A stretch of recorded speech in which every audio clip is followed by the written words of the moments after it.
I want to introduce you to our next speaker, Mandie Holt. She's a 15-year veteran in theater and event lighting and an events professional. She is a current board member of the Massachusetts Live Events Coalition, and as she would say, she's a grateful member of an amazing professional community in Boston.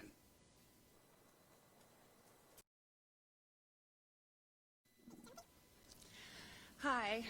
I struggled with what to write for this because we've been advocating for ourselves since July, and we're demanding extend PUA, we're demanding PPP loans.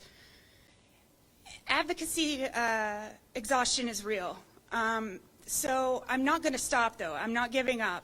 But I do want to acknowledge a lot of feelings that I imagine we're all going through right now, and I wanted to share a message of encouragement. My name is Mandie Holt. I am an unemployed lighting professional and one of 3 administrators of the 4,500-strong hiring board known as the Boston Theater Freelance Group. While we do have theater in our name, the theater and event sectors definitely intersect for us, as we are a source of production expertise for both. Established in 2012, we are a collective of production and design professionals who have recently been forced to adapt ourselves to a resource board. We post unemployment questions, self-advocacy opportunities, and free online trainings. However, sometimes I wonder if we were to take down the guidelines for the board and all the members were to use the board to just post their feelings about the current state of the world, their careers, their dreams, their reality, what would that look like? I'm going to take this opportunity to offer a message of encouragement to my friends and colleagues, because I know things are getting dire. Any member of this community knows that one of the core values of live events is the show must go on. The wedding dinner does not get postponed because the caterer lost power. The Nutcracker does not get canceled because the Snow Queen sprained her ankle. And the festival isn't rescheduled because the lighting isn't focused. We are trained to accept and adapt to circumstances in real time that we have no control over, much like all the world has had to do in the past 7 months. It is our nature to shift into an intense problem-solving mode, with every drop of energy going to ensure the best experience for our patrons. And if the public needs a reminder, those patrons are you. But what happens when we cannot problem-solve ourselves out of a fiasco? How does it feel when adaptation feels like giving up a career? We see this career more as a calling than a vocation. And I would like to stress that this world is not all fun and games. It is highly structured, highly technical, and this industry is taught.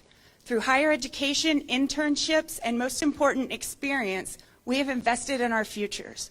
One does not wake up and decide to be a live events professional. We are not easily replaceable, and we hope the public doesn't find this out the hard way when it's safe to reopen. When they see that their events are lacking that wow factor that they loved, we just hope that we are there on the other side of this for them to help create magic. We have been operating on unknowns for 7 months now, and for an industry that operates on plans made 6 to 12 months out, it is a stressor to which few other industries can relate. But I remind my colleagues to look at this in a way we have been trained. It's in our bones. It's a state in which we thrive. The show must go on. What does this mean? When I sat and thought about it, to me this means playing the long game. It means that no matter what happens with this pandemic relief bill that incidentally has been sitting on the Senate's agenda for 5 months now, we will adapt. It's time to address reality for many of us. The reality is our industry won't fully come back for up to 1.5 years. The reality is that we cannot depend on our elected representatives to make anything happen regardless of fault. The reality is that we have to survive. But consider this. Acceptance is not defeat. Acceptance inherently means the show must go on. Maybe a strategic job search for positions that would allow you to survive until you're called off standby to come back.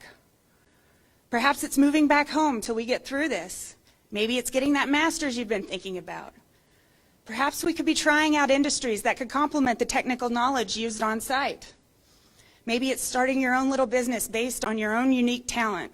I know I'm hustling into landscaping, and I find it really fulfilling, and I still get to make things pretty.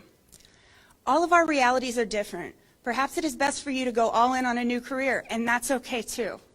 That is acceptance. That takes a lot of courage, and you should be proud of yourself if that's what's best for you. But for those who still long for a life in live events, I encourage us to live in the moment and be grateful for what we do have. If you have unspent energy or stress, advocacy for what's important to you is a great outlet. I encourage self-care and being nice to yourself. This is a unique time in history, and it seems a lot is consistently expected of us. Let that go. Enjoy your moments. Continue making the next right move for yourself. And please, never forget, this is just intermission. I'll see you on the other side at Places for Act 2. Thank you.